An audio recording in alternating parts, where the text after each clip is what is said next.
আসসালামু আলাইকুম। আজ আমি আপনাদেরকে একটা ভালোবাসা সৃষ্টির তাবিজ দিব স্বামী-স্ত্রীর জন্য। শুধুমাত্র এটা স্বামী-স্ত্রীর জন্য, প্রেমিক-প্রেমিকারা এটা প্রয়োগ করতে পারবে না বা অবৈধ কোনো সম্পর্কের মধ্যে এটা প্রয়োগ করা যায় না। বেসিক্যালি এটা স্বামী-স্ত্রীর জন্য প্রয়োগ করতে পারবেন তখন যদি স্বামী-স্ত্রীর সম্পর্ক ভেঙে যায়, মানে ডিভোর্স হয়ে গেছে, সেই সম্পর্ক জোড়া লাগানোর জন্য করতে পারেন। অথবা স্বামী-স্ত্রীর সম্পর্ক খুবই বাজে অবস্থায় যাচ্ছে, স্বামী-স্ত্রীকে দেখতে পারে না, স্ত্রী স্বামীকে দেখতে পারে না, স্বামী-স্ত্রীর মধ্যে যে কেউ পরকীয়া করে বা দুজনেই পরকীয়া করে, সংসারে অমনোযোগী, এমত অবস্থায় প্রয়োগ করতে পারেন। আপনার স্বামী বা স্ত্রী যদি বাইরেও থাকে, দেশের বাইরে থাকে বা দূরে থাকে, সেখানেও এটা প্রয়োগ করা যায়, দূর থেকে প্রয়োগ করা যায়। ব্যক্তিগত যে কোনো প্রয়োজন বা যে কোনো কাজের জন্য স্ক্রিনে দেওয়া নাম্বার আছে, সরাসরি ফোনে বা হোয়াটসঅ্যাপে যোগাযোগ করে যে কোনো কাজ করাতে পারবেন, দেশে বা দেশের বাইরে থেকে। পুরো ভিডিওটা সবাই না টেনে শেষ পর্যন্ত দেখবেন। তো স্ক্রিনে আপনারা যে নকশাটা দেখতে পাচ্ছেন, এটা একটা কুফুরে মগা নকশা, খুবই পাওয়ারফুল এবং শক্তিশালী বিদ্যা।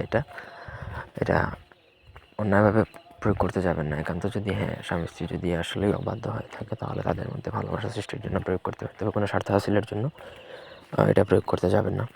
স্ক্রিনে দেওয়া নকশাটা আপনাকে লিখতে হবে কাফনের কাপড়ের মধ্যে অরিজিনাল গুরচান কালি দ্বারা লিখতে হবে। গুরচানের বল সাধারণত থাকে গোল বল, সেগুলো গুলিয়ে তারপর লিখতে হবে। গুরচান কালি আমাদের থেকেও নিতে পারবেন চাইলে।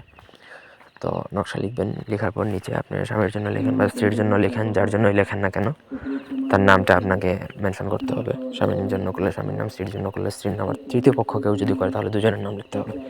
তারপর আপনাকে সেই কাফনের কাপড়ে লেখা নকশাটা ভালো করে লিখবেন, স্পষ্টভাবে, যাতে নকশাটা বোঝা যায়।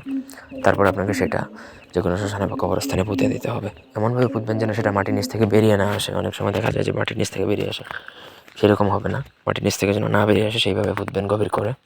ব্যাস, আপনার কাজ শেষ। প্রপার ওয়েতে যদি আপনি কাজ কমপ্লিট করে ফেলতে পারেন, তাহলে 3 থেকে 7 দিনের মধ্যে তাদের মধ্যে এমন মহব্বত সৃষ্টি হবে যে একজন আরেকজনকে ছাড়া থাকতে পারবে না, এবং এটা পার্মানেন্টলি স্থায়ী হয়ে যাবে। তো এই ছিল আজকের ভিডিও। ধন্যবাদ সবাইকে। আল্লাহ হাফেজ।